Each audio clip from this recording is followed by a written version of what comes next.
The consequences of Putin's war go beyond the consequences for Russia. Although the war itself was disastrous for Moscow, the geopolitical outcome for Russia was worse. Former U.S. ambassador to NATO, Ivo Daalder is, along with Ivo Daalder, chairman of the Chicago Commission for Global Review.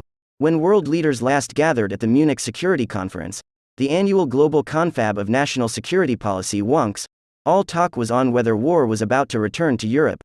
Most still thought the massive Russian military buildup along Ukraine's borders was little more than a bluff.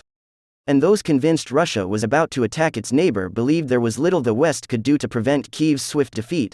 Some even urged Ukrainian President Volodymyr Zelensky to flee before Russian forces arrived at the presidential palace. A year later, the Western leaders gathering in Munich this week are in a very different mood.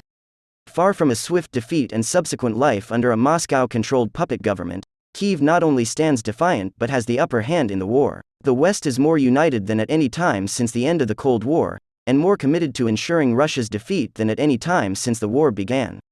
Ukraine's eventual victory remains uncertain, but Russia's decision to enter the war is now widely viewed as a strategic fiasco on a historic scale, an outcome no one could have foreseen a year ago.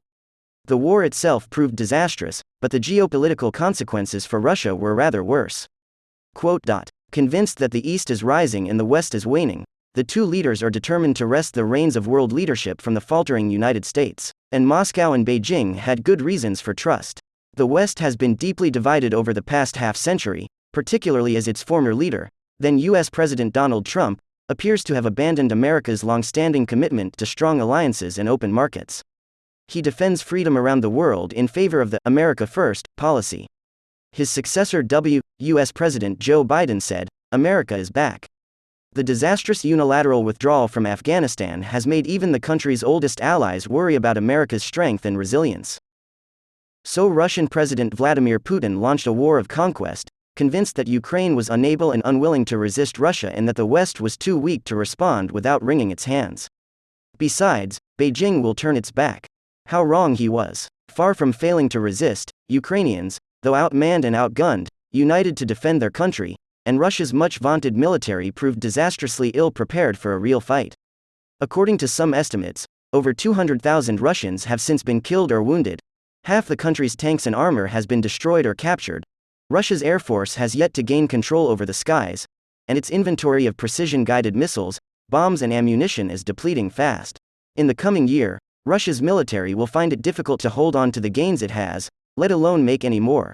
Putin had viewed his military adventure as a way of not only controlling Ukraine's future but also dividing the West.